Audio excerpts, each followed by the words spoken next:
Only hope for foreigners locked out of Thailand is easing continues with strict controls on entry.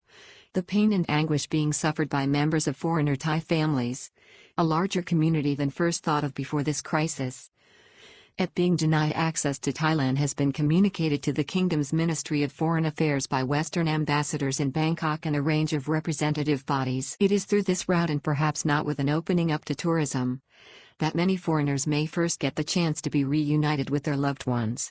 It could well be until the end of this year before anything like normal access to the Kingdom resumes again. The Thai government announced this week the end of the nighttime curfew from June 15 and the availability of alcohol in restaurants or licensed eateries. However, the current easing of coronavirus restrictions within Thailand will not extend to an opening of the Kingdom or any semblance of what used to be normal access within the next few months or possibly until the end of the year. This is the current outlook. The best hope for those seeking access to families and loved ones in Thailand is that the Ministry of Foreign Affairs will, at some point, allow applications to enter from foreigners with links to the country under restricted and exceptional conditions, including a 14-day alternative quarantine requirement currently priced at between 45,000 and 100,000 per person. However, the good news is that it does look like that such access may occur before tourism resumes and be accompanied by limited access for international flights. The government's top COVID spokesman Dr. Thaisilp Viswanuyothan said on Saturday that it would maintain tight control over access to the country by land, sea and air due to the continued threat from the virus. Dr. Thaisilp of the Center for COVID-19 Situation Administration, CCSA, also gave another key reason for the international flight ban on Saturday when he explained that long-haul flights were more dangerous than domestic travel as the virus needs at least 2 hours exposure to infect an individual. It comes as Thailand moves forward with an easing of restrictions throughout the Kingdom, which is due to be complete by early July. Question about the extension of the international travel ban from June 30 and state of emergency. However, key questions for many foreigners with families who are stranded outside Thailand include: when will the air travel ban imposed by the Civil Aviation Authority expire, or will it be extended beyond June 30? Will the state of emergency be extended also beyond that date? There has already been a clear indication that strict controls will be kept in place for many months to come. This week, the Deputy Prime Minister Zanukria Ngam indicated that the state of emergency was quite necessary to implement the current 14-day quarantine apparatus that has been assembled by the government. Minister suggests an easing of the travel ban for some tourists. Deputy Prime Minister Zanukria Ngam indicated that without the emergency powers to issue decrees and bind together operations of government departments, officials and the military, it would be difficult to envisage such measures working. Alternative quarantine scheme, a key part of the plan. This includes the alternative quarantine scheme whereby foreigners can pay for their quarantine period at rates now being quoted at between 45,000 to 100,000 per stay. Initially, a price offering of 32,000 was reported, but it is understood that because of excess demand, this option is now unavailable. There is also speculation about tourism bubbles to allow tourists back into Thailand in the third quarter of the year from relatively safe countries. This week, New Zealand was quoted alongside South Korea. China and Japan is one of the countries which have expressed an interest in the scheme. Ministry of Foreign Affairs is the best hope. For stranded foreigners, the best promise now lies with the definite indications that the Ministry of Foreign Affairs is considering prioritizing them for special access to the Kingdom on a case-by-case basis after the repatriation of Thai nationals has been completed. The first problem here is reported bottlenecks with the capacity in June to only process 500 people per day and the question of the availability of rooms under the alternative quarantine scheme. There are also indications that Thai authorities may prioritize those seeking access to medical treatment in the Kingdom's hospitals as a more urgent matter. Australian ambassador and others pushing the case. Representations on behalf of this community have been made by ambassadors from Western countries in Bangkok as well as a range of other representative bodies including various chambers of commerce. The Australian ambassador Alan McKinnon has been particularly attentive to the issue. Please read our report on the work of Australian Ambassador Alan McKinnon here. The representations by the Australian envoy and others have drawn a sympathetic response from the ministry. Recently, Natapananopakan, the Deputy Director General of the Information Department at the Thai Ministry of Foreign Affairs said this: "Our repatriation mission is nearing completion. And once that is done, then we can accommodate the flow of foreigners stranded outside Thailand. Controlled numbers of foreigners are now arriving in Thailand, being dropped off by flights in Bangkok. On a more positive note, foreigners have begun arriving in Thailand in larger numbers from a trickle weeks before, under the current allowances and permits being issued through the Ministry of Foreign Affairs. Right now, certificates of entry are limited to work permit holders and come with a large range of additional requirements such as $100,000 health insurance including against COVID-19 and a health certificate. Each application is considered on a case-by-case basis by the ministry in Bangkok before approval is issued through the relevant embassy. A UK woman returning to Thailand to be with her son and working here as a teacher reported this week on conditions at a Bangkok hotel where she is quarantining after transferring $45,000 before leaving on a flight for Thailand. She was dropped off days ago by a KLM flight from Malaysia which stopped over in Bangkok and because all her paperwork was in order, was processed. She was admitted into the kingdom and the alternative quarantine scheme. She was taken from the airport in a minivan. Bangkok hotel full of quarantine guests. She reported that 2 floors of the hotel were full of quarantining guests availing of the alternative quarantine scheme, which involves severe restrictions in lifestyle and activities within the hotel, including a high level of security and food served outside the door in plastic containers. It is reported that the government is currently adding more bedrooms to expand the scheme to 9,000 hotel rooms over the coming weeks. This would indicate that this is the proposed regime for some months to come and may well be the route offered to locked out foreigners to negotiate in order to be reunited with their loved ones again in Thailand. Foreigners banned officially from interprovincial buses this week must have a Thai ID card. For now, foreigners both inside the kingdom and awaiting entry received further disconcerting news this week when it was confirmed that they were barred from access to domestic interprovincial buses. The ban was confirmed by a spokeswoman from the Thai Transport Company, which is a state enterprise in Thailand under the auspices of the Ministry of Transport.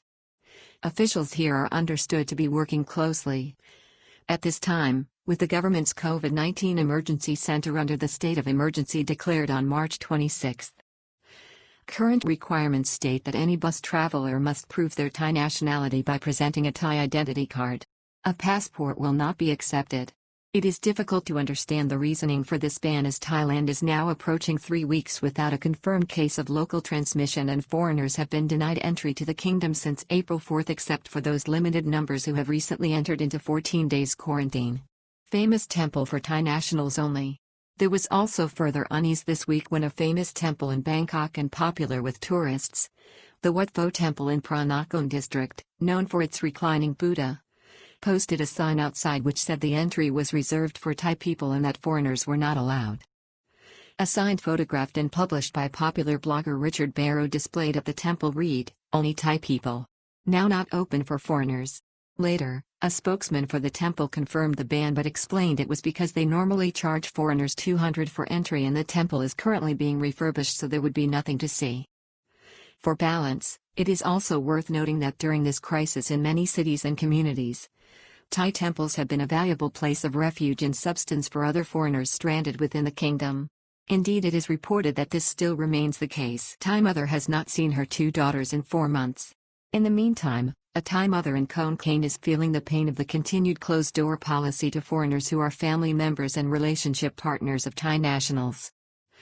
She is like thousands of others except Warachayayu Rianakun is not just pining for her husband but her 2 daughters, the youngest of whom is only 5. She has not seen the pair in 4 months. In her frustration, she has taken action and set up a Facebook group of her own and is desperately trying to create awareness of her family's story. Only foreigners with work permits can enter Thailand.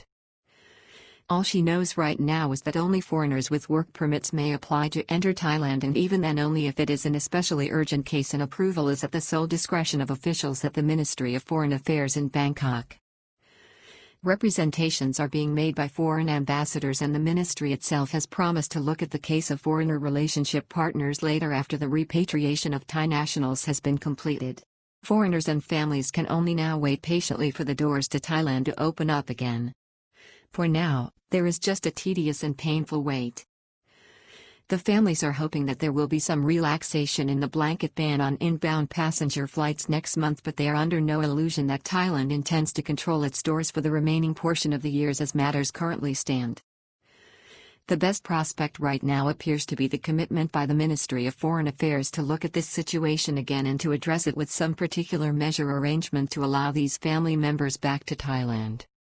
Large community that is positive and good. The size of this community extends to hundreds of thousands around the world, both in Thailand and in foreign countries, many of them Western. It is the nucleus of a growing and powerful Thai diaspora. The number of foreigners stranded outside the kingdom right now is in the thousands and may well be in the tens of thousands. True nature of Thai-foreigner relationships and families revealed by this ongoing crisis. Often misconstrued with outdated stereotypes. The true nature of this community has been exposed by this crisis and the heartbreak it has caused.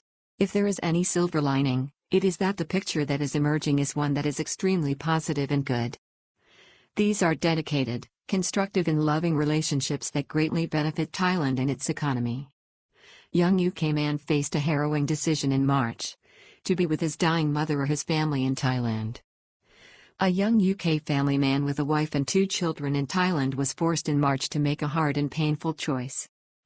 His mother was dying in the UK and he desperately wanted to be there for her passing. At the same time, his Thai wife and 2 young children needed his presence as the deadly pandemic stoked fear throughout the country, leading to the crisis. I basically made a decision to come back to England and I have to live with that, says UK man.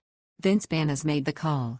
He decided to fly back from Bangkok to Heathrow Airport to be with his mother. He calculated that he could be back in Thailand with his young family in a matter of weeks. He calculated wrong.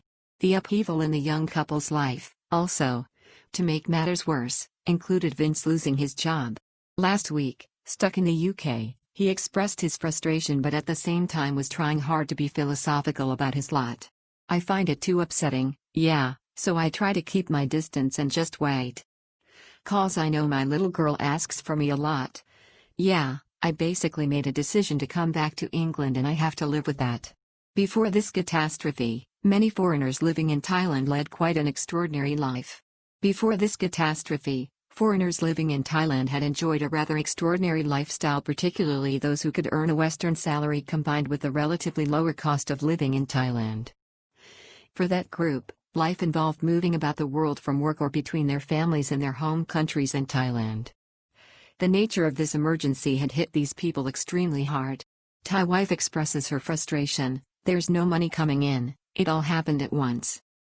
For Vince's wife in Thailand, the situation as weeks run into months, is becoming surreal. She expressed her frustration when interviewed on a recent visit by a TV crew from the Chinese TV news channel CGTN. It's like I've reached my limit and there's nothing I can do. His mom got very sick. He was fired and now he's unemployed, she divulged. There's no money coming in, it all happened at once. True nature of these relationships thrown into relief by the crisis but also a deep sense of loss. The closeness of foreigner Thai families and relationships revealed during this crisis is touching.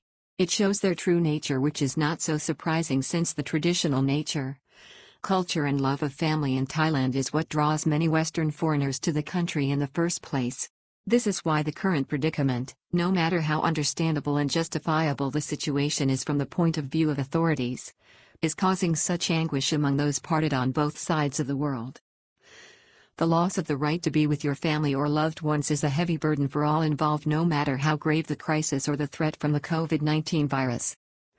UK man, who has not met his newborn son, strives to get the message out to the world and authorities.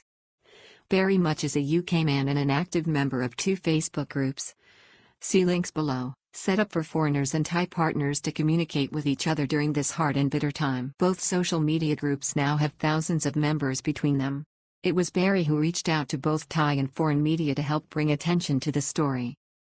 A picture of the UK man, who works offshore and normally lives in Thailand, speaking online with his newborn son who he has not even met yet, has been widely circulated. Barry left for work in March. He missed the birth of his son, the most important day of his life.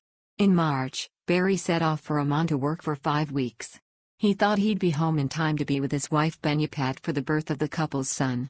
Benyapat also runs a restaurant in Hua Hin while Barry works offshore. It's not unusual. Many Thai women who marry foreigners are also self-employed business people. It's the most important day of my life and I wanted to be there for it.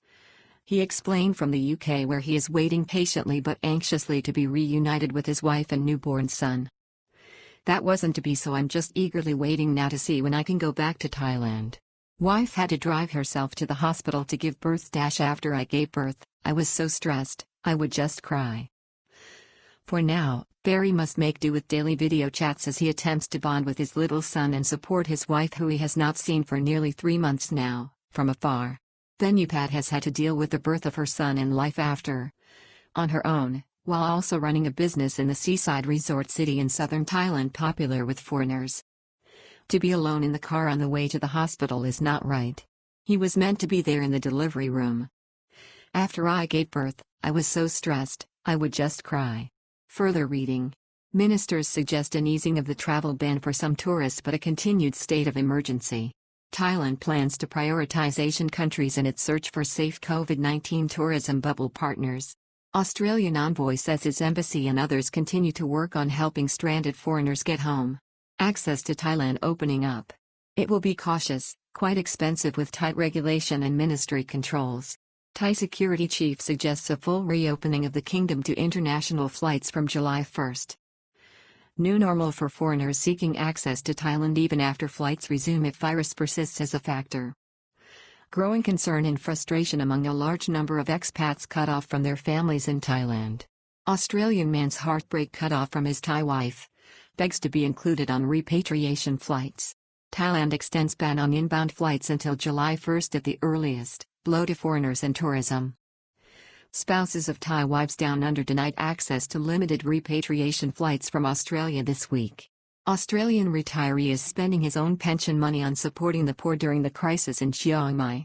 Stranded 66-year-old German tourist seeks help on the street from a Good Samaritan in central Bangkok. Police in Phuket await post-mortem results after deaths of 2 elderly Westerners last weekend at home. Stranded Russians offered free food in Phuket as Aeroflot begins to airlift over 21,000 stranded home to safety. Thai expats stranded overseas due to COVID-19 travel restrictions. Farangs stranded abroad due to lockdown in Thailand. Conditions tighten, grow more tense for visitors staying on in Thailand during the coronavirus emergency.